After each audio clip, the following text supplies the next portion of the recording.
Assalamualaikum warahmatullahi wabarakatuh. Selamat datang di podcast Sahabat Syar'i Indonesia yang selalu menghadirkan bahasan inspiratif, bermutu, dan kaya informasi. 3, 2, 1, bersama dalam takwa.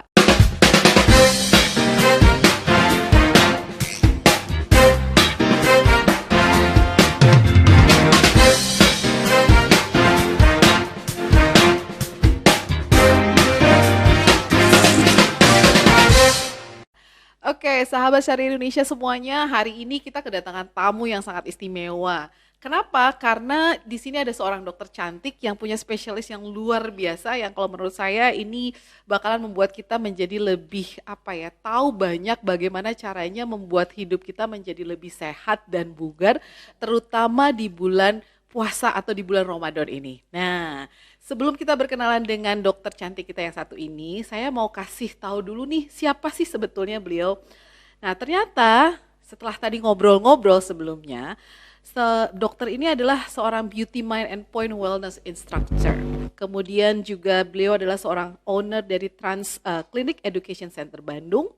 Dan ternyata beliau juga seorang founder Asalam Acupuncture Healthcare Bandung, seorang dokter hipnoterapi klinis dan akupuntur medis, dan yang paling menarik nih ya, itu adalah beliau seorang praktisi EFT dan juga International EFT Trainer. Kita langsung kenalan dengan Dr. Yanekolida ACP CHT CICET. Assalamualaikum dokter, apa kabar?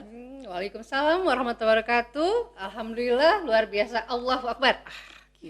Keren banget, semangat banget ya. Bulan puasa, insya Allah. Bulan Ramadan tetap semangat ya dok ya? Harus itu ya. Oke.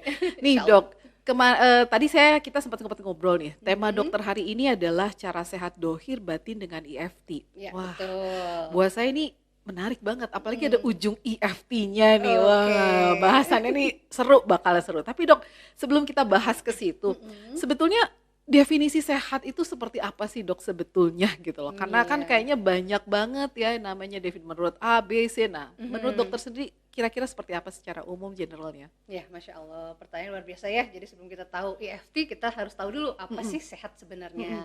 Jadi sehat itu, definisi sehat itu menurut Undang-Undang nomor 23 tahun 1992, yang namanya sehat itu adalah suatu keadaan sejahtera. Baik badan maupun jiwa dan sosial. Ya. Lengkap ya dok? Lengkap, di mana seseorang ini harus bisa hidup secara sosial dan ekonomi. Nah, jadi otomatis itu yang namanya sehat menyeluruh. Jadi kalau yang hanya diam-diam, tidak bisa sosial dengan tetangga, belum sehat ya sebelumnya. Kemudian tidak produktif, tidak menghasilkan, tidak bisa meningkatkan faktor ekonomi keluarga, itu juga tidak sehat artinya. Artinya yang namanya sehat itu harus tadi ya, badan, kemudian jiwa dan sosialnya juga harus bagus. Nah, itu menurut Undang-Undang Kesehatan tadi ya, itu ya. Sedangkan menurut kedokteran timur, karena qadarullah saya dipercaya untuk mendalami akupunktur. Jadi apa sih namanya sehat itu? Kalau di akupunktur atau TCM itu Traditional Chinese Medicine, sehat itu adalah suatu keselarasan, suatu keseimbangan ya antara fisik, kemudian pikiran, kemudian dan lingkungan. Jadi betul-betul menyeluruh ya dok ya kalau dari situ ya. Jiwa, raga itu menyeluruh dengan lingkungan. Jadi kalau digambarkan ke dalam suatu gambar, dia itu seperti segitiga tuh kayak ya. Di atasnya adalah host dirinya, kemudian jiwanya dan lingkungannya. Satu kesatuan gitu ya dok ya. Betul. Itu saling mendukung gitu. Di mana lingkungan itu pun sangat mempengaruhi, dibagi dua. Apakah lingkungan dari luar penyakit itu, ataukah lingkungan dari dalam? Berarti dari diri sendiri. Betul, maksudnya. Dari dalam diri sendiri. Di mana di TCM ini atau di kedokteran timur, dari dalam itu ternyata ada yang namanya organ dalam, ada energi, ya, kemudian ada emosi. Nah, emosi ini nih ya. Dari emosi itulah yang akhirnya makin lama akan mengenai atau mencederai organ itu sendiri. Akhirnya jatuh sakit dan tidak ada keseimbangan. Stres kayak itu juga sebetulnya salah satu dari emosi yang bisa menyebabkan satu penyakit gitu mungkin ya dok? Betul sekali, stres yang awal kalau yang normal itu namanya stres memang. Tapi kalau udah sampai stres berkelanjutan itu namanya distress. Jadi betul-betul hormon yang keluar pun hormon sakit ya. Nah itu tadi dua ya. Dan sedangkan menurut kedokteran barat atau WHO itu sendiri, yang namanya sehat itu adalah sehat tadi sama ya, jiwa dan raga, kemudian dan tidak ada cacat sedikit pun kalau kata WHO. Jadi tidak ada kecacatan. Jadi itu yang namanya betul-betul sehat gitu. Yeah, perfectly well. Betul. Jadi harus benar-benar tidak ada kerusakan apapun gitu ya. Nah, itu menurut WHO itu sendiri. Ya, begitulah kurang lebih ya definisinya. Berarti kalau gitu memang secara keseluruhan sehat itu memang tidak hanya secara fisik aja ya, tapi juga mental kita dan semuanya dari 3 definisi tadi sebetulnya secara menyeluruh termasuk lingkungan sebetulnya ya. Betul sekali. Dok, ini kan lagi bulan Ramadan nih, gitu kan ya. Banyak di antara kita atau ya mungkin saya sendiri lah ya kadang-kadang pengen hidup lebih sehat gitu ya. Karena kan di sini sepertinya ajang untuk memperbaiki atau merubah pola hidup ceritanya. Pola hidup yang lebih baik, yang lebih sehat, makan lebih teratur. Ceritanya begitu ya, Dok. Betul. Walaupun kadang kenyataannya enggak juga sih. Insyaallah. Gitu ya. Nah, kan di bulan Ramadan ini kan kita melakukan banyak ibadah gitu ya, Dok ya. Kemudian juga kita bersolat segala macam, tapi ada penyakit tetap misalnya masih muncul nih, Dok, gitu ya. Kira-kira gimana sih sehat yang dohir itu seperti apa, batin itu seperti apa gitu deh. Kalau kita kaitkan dengan nantinya nih dengan si EFT tadi gitu, Dok. Oke. Ya, jadi tadi memang judulnya kan tentang cara sehat dohir ya. Jadi yang dohir itu dari pendekatan tadi, definisi sehat itu adalah segala sesuatu yang tampak. Betul. Sesuatu yang terlihat, yaitu fisiknya. Kayak gitu. Nah, bagaimana apa hubungannya dengan EFT? Nah, sekarang di zaman Ramadan, bukan ini di bulan Ramadan ini pasti kita kan ingin khusyuk beribadah, tadarus, tilawah dan lain-lain ya. Bagaimana sih caranya lagi ada keluhan tapi nggak mau makan obat nih. Iya, malas ke dokter katanya gitu. Waktunya nggak cukup. Waktunya nggak cukup, apalagi lagi puasa. Pusing saya ngebatalin puasa gitu, hanya cuma makan obat analgetik atau apa misalnya paracetamol aja gitu. Ternyata Masya Allah dengan EFT ini Insya Allah sebagai tools, sebagai alat kita untuk menyelaraskan keluhan fisik dan keluhan psikis atau menyelaraskan emosi batin dan emosi jiwa gitu. Jadi harus diselaraskan karena dengan adanya keselarasan itu energi di tubuh kita menjadi seimbang, maka organ pun optimal dan yang muncul adalah kesehatan yang luar biasa gitu. Jadi hubungan dengan EFT tadi, dengan kita melakukan EFT, dengan kita teknik yang dilakukan adalah teknik tapping nanti, tapping dengan mengetuk-ngetuk titik-titik akupunktur, itu titik akupunktur semua ya, di mana semua titik akupunktur pada saat diketuk dia akan berhubungan dengan organ di dalamnya, organ inti di dalamnya, maka otomatis menyeluruh, keluhan zohirnya juga, fisiknya juga terobati, insya Allah ya, karena organnya terus di tapping akan menjadikan kuat, kemudian sedangkan keluhan yang psikisnya atau batinnya juga diterima sama dia dengan baik gitu. Nah, Dok, tadi kan sudah dijelaskan nih ya bahwa zohir itu adalah penyakit yang tampak gitu ya, Dok. Betul. Terus kemudian juga batin ya memang tidak terlihat tapi sangat mendominasi nantinya gitu ya. Sekali. Nah, kita kalau masuk ke EFT sendiri nih, Dok, mungkin masih ada orang yang ya mungkin saya juga termasuk salah satunya yang tidak terlalu mengenal EFT itu ngapain sih sebenarnya, apa sih gitu ya sebetulnya. Terus bagaimana nanti caranya supaya sehat dengan EFT tanpa harus tadi bulan Ramadan gak usah ke dokter dulu deh. Saya tapping kayak gimana nih, Dok, sebenarnya? Masya Allah ya. Jadi EFT itu memang luar biasa tuh ya, insya Allah. Jadi EFT itu adalah sebuah tools. Singkatan dari Emotional Freedom Technique. Wah, ada freedom technique nih ya. Nah, betul. Jadi kita melepaskan emosi negatif. Nah, kan bulan Ramadan tuh harus bisa menahan hawa nafsu kan. Betul sekali ya, hawa nafsu apapun ya. Apapun ya, termasuk ini ya, emosional. Betul ya, serempet, astagfirullah. Iya, di jalan ya. Betul ya, tapi kita daripada kita astagfirullah ngedumel, akhirnya energi di tubuh menjadi stuck, betul? Mencederai paru-paru dan mencederai liver, akhirnya makin lama kalau terus-menerus menjadi gangguan pada livernya, otomatis kita harus ada tekniknya dong. Iya, karena saya dengar juga betul, Dok. Kalau emosional tuh kayaknya banyak penyakit muncul ya, yang tadi liver, paru-paru, itu betul ya, Dok ya? Itu sangat mempengaruhi gitu. Betul sekali, bahkan ini diteliti oleh Dr. Masaru Emoto, ahli peneliti air, bahwa 93% coba ya, penyakit fisik itu akibat emosi. Wah, betul ya, berarti emosi itu harus benar-benar kita jaga karena 93% datangnya dari situ. Betul. Bahkan di hadis riwayat Bukhari mengatakan bahwa manusia itu diciptakan di dalam tubuhnya ada segumpal darah. Setuju ya? Bahwa segumpal darah itu pada saat jasad itu baik, segumpal darah itu baik maka jasadnya baik. Sebaliknya, pada saat segumpal darah ini buruk maka jasadnya menjadi buruk. Apakah itu? Itu adalah qalbu atau hati. Ya. Berarti penyakit hati itu betul, luar biasa mempengaruhi tubuh kita betul, ya secara fisik. Betul sekali, dan rata-rata berhubungan dengan darah, kan hati itu berhubungan dengan darahnya semua. Betul. Ya. Oke. Nah, balik lagi ke si EFT tadi kan.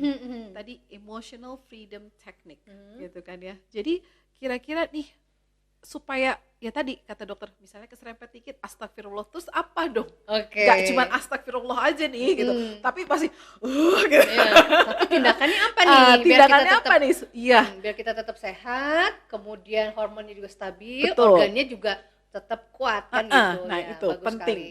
Jadi caranya EFT ini sebenarnya ada 7 teknik, 7 langkah ya. 7 langkah. Tuh, yang pertama kita harus tentukan dulu PR-nya atau psychological reversal. Psychological reversal, jadi penyebabnya, akar masalah. Mencari akar masalahnya dulu. Betul. Gitu.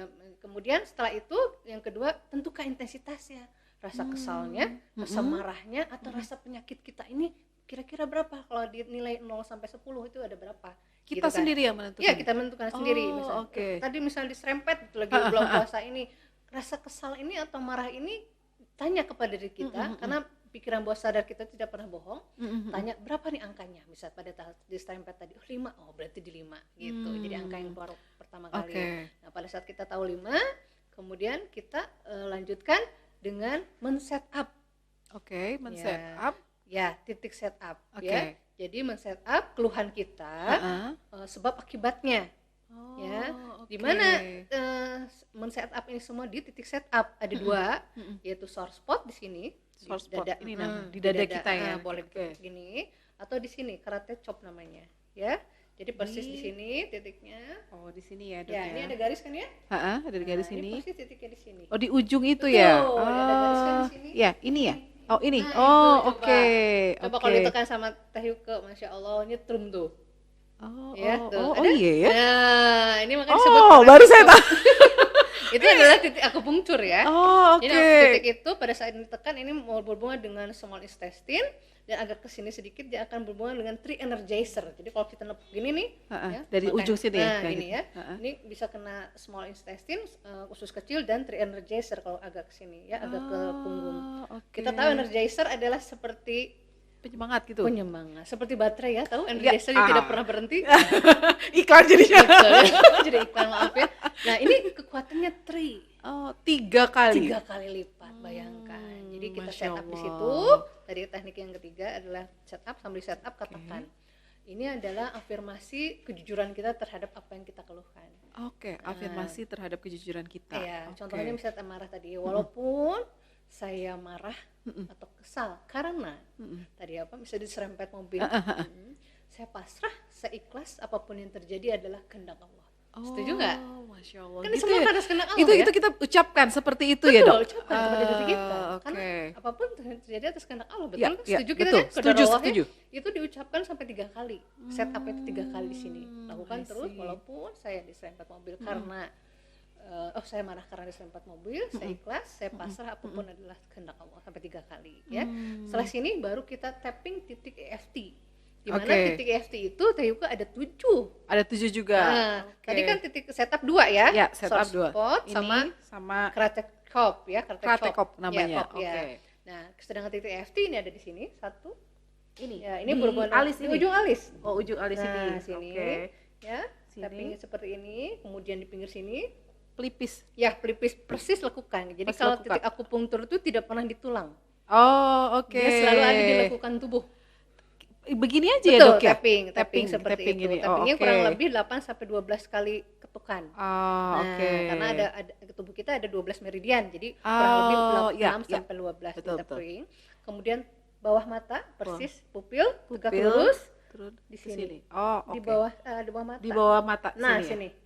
kurang atas itu. Nah, situ Oh, ya. oke. Nah, ada lubang nih. Iya, ya. iya. Kalau di kedokteran barat ini sebut titik infraorbital. Jadi sinus infraorbital di bawah mata. Ini persis ada lubang. Oke. Nah, itu titiknya. Iya. Ini yang ketiga. Kita tapping di sini Betul. juga. Ini di sini untuk stomach, untuk lambung. Wah, saya nih. Ya, jadi tappingnya di sini ya. Oke. Titik stomach 1 di sini. Jadi keluhan di lambung, ya, asal lambung meningkat, tappingnya di sini ya. Setelah itu di mana? Di sini, di bawah hidung. Bawah hidung. Ini buat kesadaran, titik rencung ya. Di CFA dan di LE20 di sini. Jadi tapping gini. Ini kalau ada pasien pingsan atau apa, tekan ini kuat, itu dia akan bangun. Oh, Jadi gitu? nggak usah pakai kayu putih atau apa. Iya. Kalau saya gitu, bisa langsung cari kayu putih kan? Sebenarnya itu ditekan sekali, tekan. coba agak tekan sekali. Nah, itu nyetrum ya. Iya, rasanya kayak nyenget gitu. Betul, dan itu pun akan memberi efek oksigen ke otak, bayangkan. Oh, baru tahu saya dong. Iya, jadi pada saat itu ditekan, itu akan suplai oksigen ke otak kiri dan otak kanan lebih lancar ya. Nah, di sini. Kemudian tappingnya di mana lagi? Di sini. Sini Ya, sini ya. di bawah dagu persis chin ya. Chin. Ini ada Oke. titiknya. Nah, ini di tapping apa? Untuk keluhan-keluhan orogenital atau kelamin, kelengkung kemih, ya, reproduksi. Ini di sini titiknya. Coba bayangkan ya, di tapping ini. Kemudian di mana lagi? Ini yang kelima, yang keenam adalah di sini. Tadi dekat soft spot. Soft spot kan di tengah, ini persis dekat paru-paru. Jadi kita bisa lebar gini tangannya. Atau begini dilebarkan, ini kena gitu ya, Dok ya? Ya, betul. Ini di tapping gini juga ya. Oke. Nah, setelah ini terakhir di mana? Terakhir adalah dekat jantung. Jantung kita di mana? Sebelah kanan. Kiri. Mohon maaf, Dok. Bulan lagi puasa. Masya Allah ya, harus menahan ini ya. Kurang fokus. Kurang air. Iya, kurang air ya. Masya Allah ya. Sebelah kiri ya, Dok. Kiri. Jadi kita tapping di sebelah kiri. Masukkan 4 jari persis dilipat ketiak. Pas kelingking nih titiknya. Nah, itu nyetrum tuh. Ya, itu buat ke jantung, ke limpa, itu juga. Oh, gitu langsung ya. Titik yang di tapping situ. Itu 7 ya. Iya, caranya begitu di tapping. Nah, tadi sudah set up. Nah, titik EFT ada 7. Lakukan titik EFT ini sebanyak 3 putaran. Berarti 3 kali putaran atau gimana, Dok? 3 putaran, 1 putaran itu dari 1 sampai 7. Oh, selesai, balik lagi. Di mana putaran yang pertama itu kita menerangkan keluhan kita secara negatifnya. Misalnya saya marah, ketuk semuanya. Oh, sambil kita mengetuk seperti itu, kita mengatakan kepada diri sendiri, ya, diakui ya, mengakui bahwa saya marah. Saya marah. Atau misalnya kita lagi sakit nih, ya misalnya pasien kemarin ada frozen shoulder, bagian punggung kanannya, belikat kanannya nyeri. Jadi saya nyeri di bagian belikat kanan. Jadi harus spesifik. Saya nyeri misalnya kalau diabetes, saya nyeri diabetes saya yang ada pankreasnya di sebelah kanan saya, gitu kan. Memang pankreas kan dekat lambung sini ya, ada dekat hati. Jadi dia di sebelah kanan. Kalau misalnya ada organ lutut osteoartritis misalnya ya di lututnya kanan kiri disebutkan. Saya menderita nyeri lutut di sebelah kanan. Sebelah kanan. Sebelah kiri. Jadi spesifik. Pokoknya harus disebutkan secara spesifik. Seperti afirmasi gitu, Dok, atau gimana? Betul, afirmasi. Jadi sesungguhnya. Dan afirmasi itu kenapa spesifik? Agar energi yang kita sampaikan sampai ke tujuannya. Sekarang inilah. Coba saya tanya, kalau sakit gigi ya, kemudian abses atau bisul di pantat. Maaf ya, jadi sensor. Obatnya kok sama ya?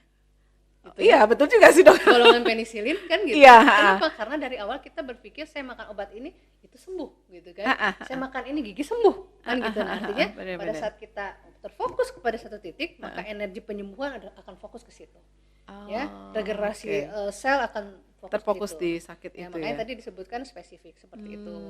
Nah, lanjut ya. Nah, jadi setelah itu kita tapping semua menyatakan sampai ke sini adalah hal-hal yang negatif tadi. Itu putaran pertama ya? Putaran pertama. Nah, sampai ke 7 putaran kedua. Nah, inilah kuncinya. Jadi setelah kita akui, kita yang kedua harus menerima. Ya. Jadi sambil tapping, saya terima saya marah karena kejadian itu. Saya terima belikat kanan saya sakit karena posisi tidur saya terlalu banyak kanan. Akui kan, betul. Saya terima misalnya osteoartritis karena saya sudah menopause, misalnya gitu ya. Kemudian banyak menopang sebelah kanan tubuh saya gitu. Akhirnya keluhan itu terjadi di kanan gitu. Jadi harus diakui. Ya, kemudian saya terima semua itu, namun saya masih mencintai tubuh saya. Ya, konsepnya pada saat kita ingin mencintai orang lain harus kita menerima dulu. Pada saat kita ingin berbagi kepada orang lain, kita harus berbagi ke diri kita dulu. Artinya cintai dulu diri kita. Jadi saya terima, saya cintai tubuh saya butuh tubuh saya untuk sehat, dan saya terima semua kejadian ini. Kan gitu. Kadang itu, orang nggak nerima. Ya. Gitu. Enggak kok. Enggak kan? Itu salah orang itu ya. Gitu ya. Dia nerima tiba-tiba. Terus misalnya apa? Karena diabetes ini turunan, padahal udah jelas pola makan dia. Iya. Ya itu jelas. Banyak dok, itu banyak banget. Iya karena orang tua saya jadi aja saya kena. Padahal belum tentu ya dok ya sebetulnya ya. Jadi itu yang diturunkan. Memang ada beberapa diturunkan di kromosom sekian ya secara genetik. Namun yang diwariskan yang utama adalah pola pikir. Pola makan dan pola hidup yang diwariskan sama. Ya, bumbu dari dulu misalnya rendang begini terus ya. Terus yang manis dalam keluarga selalu makan roti dengan kopi itu terus kan? Karena biasa seperti itu kan. Dari kecil udah diajari seperti itu. Betul, karena sudah diajari seperti itu. Ya, Masya Allah dia luar biasa. Nah, itu harus kita terima dulu dan akui. Karena kita terlahir, setuju ya Teh Yuke, kita lahir seperti lembaran putih kertas yang bersih. Bagaimana kita menggoreskan. Pada saat kita menanamkan yang manis ya jadi manis ya. Menanamkan yang lipidnya tinggi, lemaknya tinggi jadi hiperkolesterol, betul. Jadi penyakit jantung koroner kan gitu kan, seperti itu. Termasuk penyakit hipertensi, senang gurih-guri dan lain-lain itu kan karena pola makan dan pola pikir dan pola hidupnya. Karena tidak seimbang. 3 tadi ya, Dok. Betul, kembali lagi kan kepada definisi tadi ya. Benar. Bahwa pola pikir adalah batin ya, ke batin. Kemudian pola makan akan ke fisik. Dan lingkungan adalah pola hidup. Ya, pola hidupnya gitu. Lanjut ya. Tadi sampai putaran kedua. Nah, sekarang putaran yang ketiga. Apa Jadi, yang harus kita lakukan? Betul sekali. Putaran ketiga adalah konsep membalikan pikiran kita dari yang negatif, konsep dari emosi kita yang negatif diputar menjadi 180 derajat. Jadi yang tadinya marah terus mengakui, tadi kan salah, menerima salah, ya kan, mengakui tapi saya masih ini. Nah sekarang dibalikan jadi sisi positifnya nih dok. Gitu sekarang kebalikan marah apa kira-kira?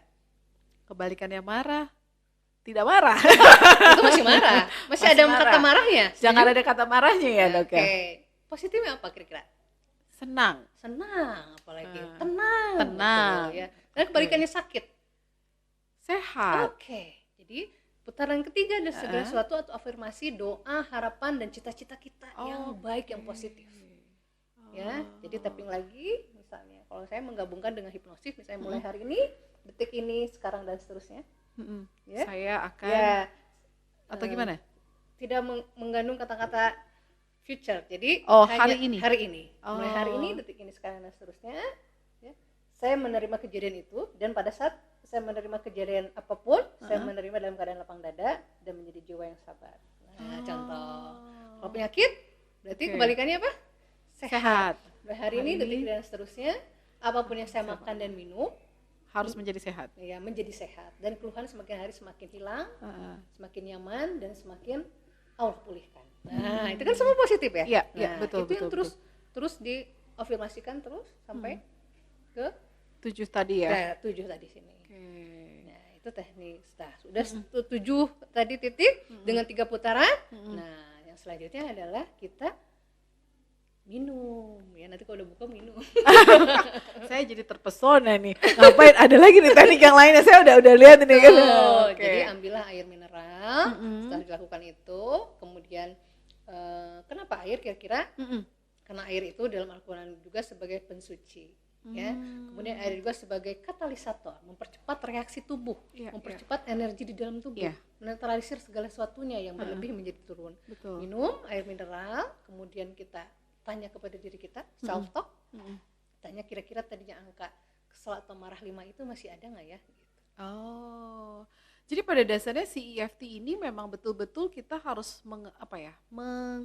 mengenal diri kita secara menyeluruh ya. Maksudnya dari tadi yang dokter sebutkan atau jelaskan gitu ya, langkah-langkahnya. Itu kan sebenarnya pada akhirnya itu adalah self receive gitu loh. Maksudnya saya menerima oke, this is me gitu kan, dengan kesalahan ini, tapi saya mau menjadi lebih baik dan mulai saat ini gitu ya dok. Jadi Betul, mengafirmasikan segala sesuatunya sebetulnya. betul sekali. Sambil kita ya tadi ya titik-titik tertentu yang memang ternyata bisa ya itu mengalirkan mungkin peredaran darah segala macam seperti itu kah dok? Betul Maksudnya? sekali. Jadi EFT itu tadi ya, yang pertama adalah dia akan mempercepat energi di dalam tubuh, betul. Kemudian yang kedua dia akan memperbaiki organ di dalam. Karena apapun yang di tapping itu berhubungan dengan organ ya. Betul, kayak tadi karena ya. dia ada titik-titik tertentu Ada ya titik dok ya, tertentu. sesuai dengan tadi akupunktur kalau nggak salah. Betul, ya dok titik ya. akupunktur. Kemudian ketiga dia akan menurunkan, nah ini menurunkan 25% sampai 55% kortisol dalam darah, senyawa kimia, terutama dari otak ya. Karena semua maksimalnya di 55%. ya dok maksimal ya? segitu juga kita rutin melakukan EFT gitu. Itu kita lakukan setiap hari atau hanya maksudnya gini, kalau marah kan ya kita nggak mau lah dok marah-marah Iya, setiap hari ya betul, karena hal-hal kecil segala macam.